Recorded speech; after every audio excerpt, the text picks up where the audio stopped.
Welcome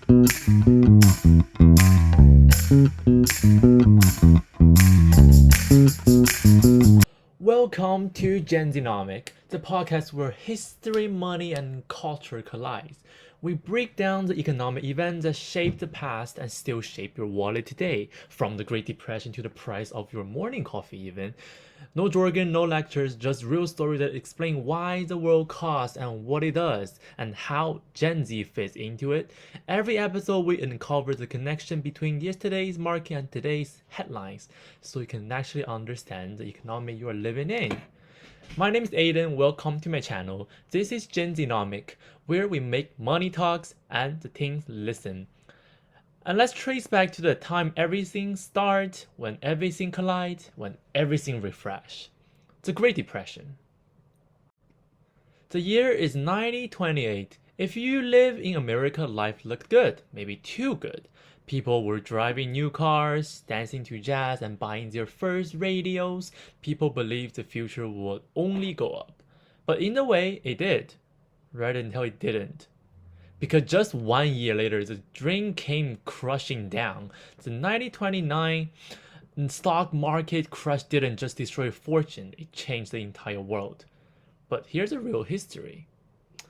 The Great Depression didn't start overnight. It was built slowly by greed, mistake, and a system that no one really understood. This is the episode 1 of our Great Depression trilogy. What caused the crash? Let's start with the Roaring Twenties. After World War I, the US was booming. As the victorious country, USA enjoyed a series of privilege, from the compensation from German, growing wealth during World War I by selling logistic resources, stable social structure, being even isolationism and posting high tariff. America became the center of the world. Factories were churning out cars, radio, and refrigerator faster than ever. Credit was new and exciting. People would finally buy now, pay later. Stock price shot up, and everyone, even your neighbor or your barber, was investing. It wasn't just rich banker on Wall Street, it was everyone. People saw the stock market was a money machine. Why work when your money can work for you? But if prices drop even a little, everything collapsed. By 1928, the signs were there, but no one wanted to look. But there was a catch. Most of the money didn't exist. Most investors were buying stock with borrowed money. This audio was created with Podcastle.ai. Most investors were buying stock with borrowed money. Let's say you have $1,000, you could borrow $9,000 more and buy even $10,000 worth of stocks. If stock price rise by 10%, you double your money. But if they fall even a little, say maybe 10%, your entire $1,000 is wiped away instantly. By late 1929, 30% of all stock purchases were on margin. In September and early October 1929, a few large investors realized prices were unrealistic and started selling their shares. This caused small price drops. But because so many people have borrowed money to invest from either bank or brokers, even small drops trigger margin calls. Brokers demanded investors repay their loans back immediately. To do that, investors had to sell more stocks, which pushed price down even faster. So price didn't fall for no reason. They fall because a small drop triggered a chain reaction of forced selling. But optimism drowned out the warnings. Newspaper said stock had reached a permanently high place. Does it sound familiar? It is the same line people said about crypto, housing, and .com stocks before they crashed too. And we will talk about this even later too in the future episode. October 24, 1929, there's Black Thursday. Price started falling, brokers panic. By the end of the day, the market had lost billions in value. Back then, there were no circuit breaker. no deposit insurance, and no central bank intervention like today. When panic started, there was nothing to stop it. People flooded the market trying to sell, but there were no buyers, so the price collapsed overnight. People rushed to sell whatever they had left, but no one has buying.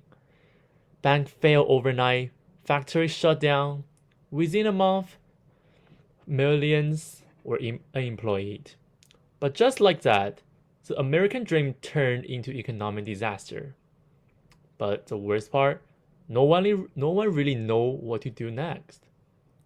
Economic at the time, at that at the time didn't have the answers. Government thought the economic would fix itself, according to Adam Smith. The laissez-faire theorem, market will only work maximally with no government intervention, which is the policy that America has in the last century, with little government intervention in the free market. But there's only compromise between the buyers and producers only.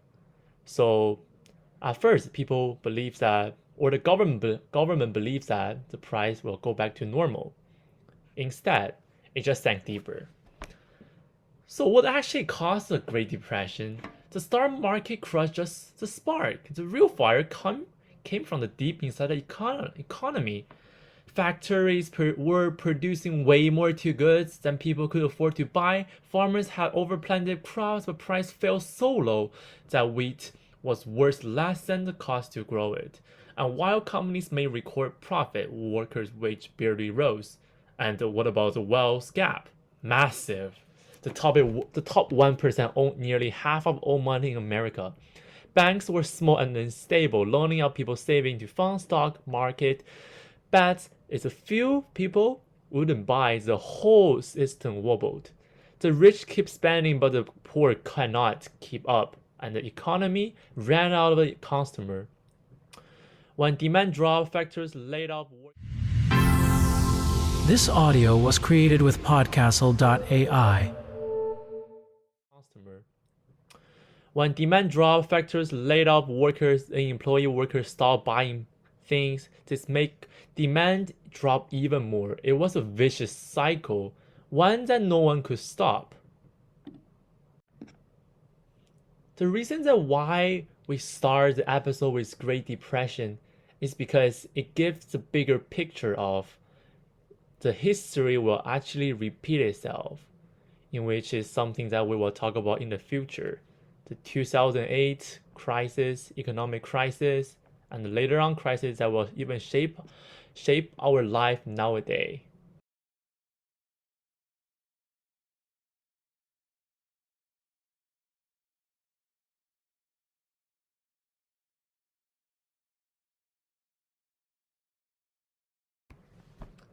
As a Gen Z who is living under this kind of historical background and current environment, I think we should at least know what is going on beforehand. Next time we will talk about what happened after the crash, how well the Western country reply for this Great Depression, how those Asian countries reply to the Great Depression, and how the Great Depression becomes the spark of the domino effect, affecting the even trigger the World War II. Can this be counted as a major cause of World War II? Is economy and history are tightly linked. So in order to view thoroughly on what we have nowadays, knowing about the history is really important. And in this episode, you will learn about history with the economy, and we will learn how economy go once everything goes now quite well. The government will start doing its intervention into the market, in which crush the traditional belief that the free market is the best. So, do you want to know when people lost everything? How did the government respond? And what did they invent to make sure this would never happen again? even though those inventions still run our world nowadays. This was Genomic, episode 1 of our Great Depression series, What Caused the Crash. If you liked the episode, make sure to follow and subscribe for part 2. How do the world try to fix the depression? Thanks for listening, and remember, every crisis starts with a story we forgot to pay attention to.